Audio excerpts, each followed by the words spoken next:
What would you guys play in this position? It looks completely even. I agree. The material's even. We have bishops of opposite colors on top of that, which is usually draw-ish. However, white's completely winning here, +6. I played the best move here, and it wound up devastating my opponent pretty quickly. Anyway, let's start from the top, and we'll get back to this position.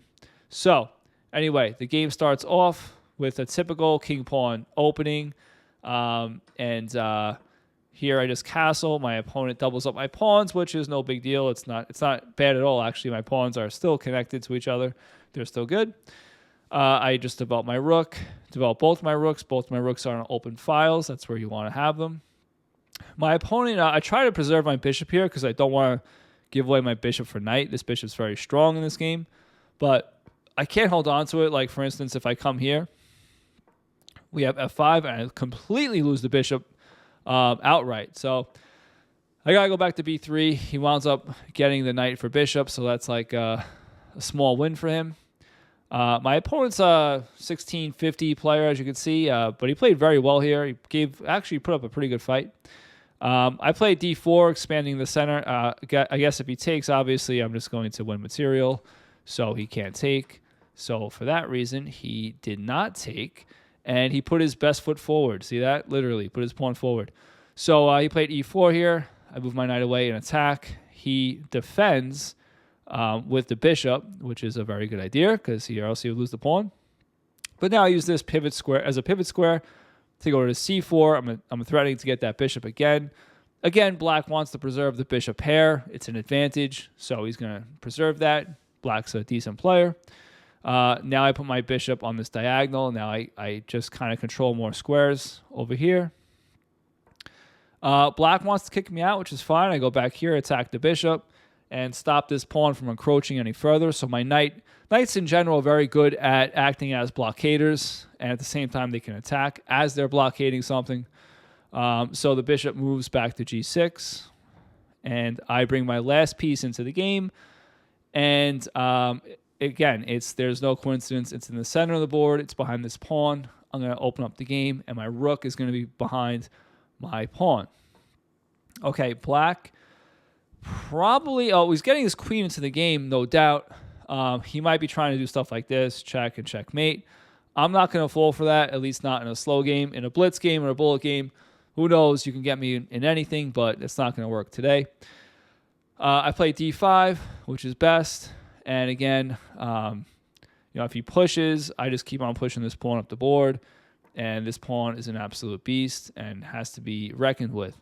So for that reason, black takes, and I get my rook into the game, more into the game, and attacks the queen, so with tempo, so I could double my rooks if I want. The queen moves away, but this is annoying because I was planning on doubling the rooks, but the queen moves away and attacks this pawn. Very annoying. I didn't want to lose that pawn, so I just pushed it. And after takes, I take back with the queen. My opponent just wants to get the knight, maybe. I don't know. Don't really think that's a good move. Thought the bishop was better on that diagonal. But I just come back here. In case he does take, I can take back with the queen and not mess up my pawn structure. Black goes ahead and challenges my rook. I go ahead and support my rook with my other rook. We have a trade. And after this, the game looks pretty even, which it is. So where does black go astray? Here, you might be thinking, wow, black's winning. Some players might resign here. Not many, but some. However, it looks like black's winning the bishop here, but it's not because we just move the bishop back and protect it. And now f5 is played. This kind of weakens the king. I move my king to safety so I can move my bishop and I'm not in a pin anymore. And black attacks my pawn. I push my pawn, and I also protect this pawn. So that's good. Black here makes a fatal misstep. He attacks this pawn, but this is too weakening. So I'm actually in this position. I just grab this pawn. I'm attacking the rook. He takes, and I play bishop f4 here. Now, I could have played rook d7 right away and just attacked here. I guess I was concerned about that. He just defends it. But then again, he has this, so I don't know why I was concerned about that. So anyway, I played bishop f4. The reason why I played that, and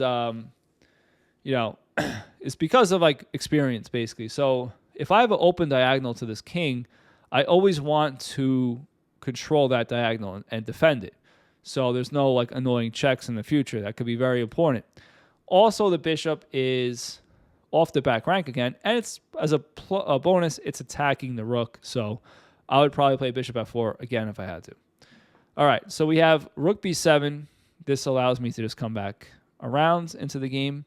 And that's actually important because now when I throw in the check, my queen's going to be in front of the rook instead of behind the rook. So I want to lead the attack with my queen. And here my opponent played king h7. This is where we got to in the beginning of the video.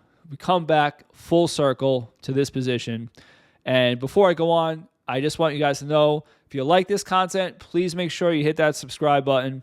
It really does help the channel and allows me to put out and promote more videos.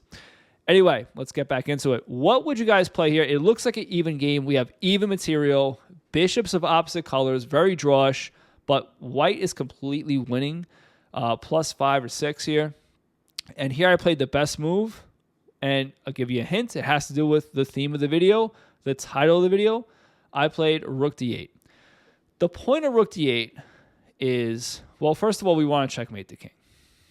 But in order for black to survive, he has to get this bishop out of the way and make a flight square for his king, which is going where?